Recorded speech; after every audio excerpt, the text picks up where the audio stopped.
Hello friends, ಏನಿದೆಲ್ಲ ಈ ಥರ ಇಟ್ಕೊಂಡಿದ್ದಾರೆ ಅಂತ ನೋಡ್ತಿದ್ದೀರಾ? ಇದು ಬಂದುಬಿಟ್ಟು ಉರಕ್ಕಿ ತಂಬಿಟ್ಟು ಮತ್ತು ರವೆ ಉಂಡೆ ನಾಳೆ ಸ್ಪೆಷಲ್ ಅಂದ್ಬಿಟ್ಟು ಮಾಡ್ತಾ ಇದ್ದಾರೆ.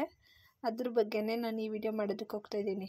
ಅದಕ್ಕೆ ಯಾರ್ಯಾರು ಹೊಸದಾಗಿ ನನ್ನ ಚಾನಲ್ನ ನೋಡ್ತಿದ್ದೀರೋ ಅವ್ರಿಗೆಲ್ಲ ವೆಲ್ಕಮ್ ಟು ಮೈ ಚಾನಲ್. ಈಗ ನೋಡೋಣ ಬನ್ನಿ. ಈಗ ಮೊದಲಿಗೆ ಎಲ್ಲನೂ ಹುರ್ಕೊಂಡ್ಬಿಟ್ಟು ಅದನ್ನೆಲ್ಲ ಪುಡಿ ಮಾಡ್ಕೊಂಡು ಇಟ್ಕೊಂಡ್ವಿ. ಅದಾದಮೇಲೆ ಇದು ಹುರುಗಡ್ಲೆ ಇತ್ತಲ್ಲ ಅದನ್ನೆಲ್ಲ ಈ ಥರ ಚಪಾತಿ ಹೊತ್ತೋದು ಲಟ್ಟಣಿಗೆಲಿ ನೀಟಾಗಿ ಅದನ್ನು ಪುಡಿ ಥರ ಮಾಡ್ಕೊಂಡ್ವಿ. ಅದು ಕಡಲೆಕಾಯಿ ಬೀಜ ಎಲ್ಲನೂ ಸಿಪ್ಪೆ ತಕ್ಕೊಂಡು ಮಾಡ್ಕೋಬೇಕು.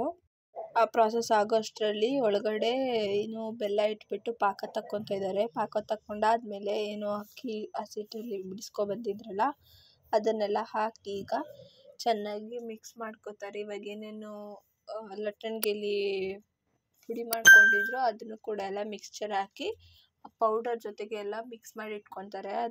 ಆ ಪಾಕಕ್ಕೆ ಈಗ ಎಲ್ಲನೂ ಹಾಕಿ ಹೇಗೆ ಮುದ್ದೆ ಮಾಡ್ತಾರೋ ಅದೇ ಥರ ನೀಟಾಗಿ ಉಣಿಸ್ಕೊತಾರೆ. ಉಣಿಸಾದ್ಮೇಲೆ ಎಲ್ಲ ಅದನ್ನು ಉಂಡೆ ಮಾಡ್ತೀವಿ. ನಾವು ಲಾಸ್ಟಲ್ಲಿ ತೋರಿಸ್ತೀನಿ. ಇದು ಬಂದುಬಿಟ್ಟು ನೆಕ್ಸ್ಟ್ ರವೆ ಉಂಡೆ ಮಾಡ್ತಾ ಇರೋದು.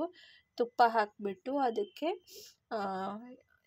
ಗೋಡಂಬಿ ಮತ್ತು ದ್ರಾಕ್ಷಿನ ತುಪ್ಪದಲ್ಲಿ ಹುರ್ಕೊಂಡು ತಕ್ಕೊಂಡ್ವಿ. ಆಮೇಲೆ ಸ್ವಲ್ಪ ಚಿಕ್ಕ ಜಾರಿಗೆನೆ ಸಕ್ಕರೆ ಒಂದು ಇಡಿ ಹಾಕ್ಕೊಂಡ್ಬಿಟ್ಟು ಅದಕ್ಕೆ ಒಂದು 10-15 ಅಷ್ಟು ಏಲಕ್ಕಿ ಪುಡಿ ಹಾಕಿ ಪುಡಿ ಮಾಡ್ಕೊಂಡಿದ್ವಿ. ಆಗ ನೀಟಾಗಿ ಸವಿಯುತ್ತೆ ಅಂತ.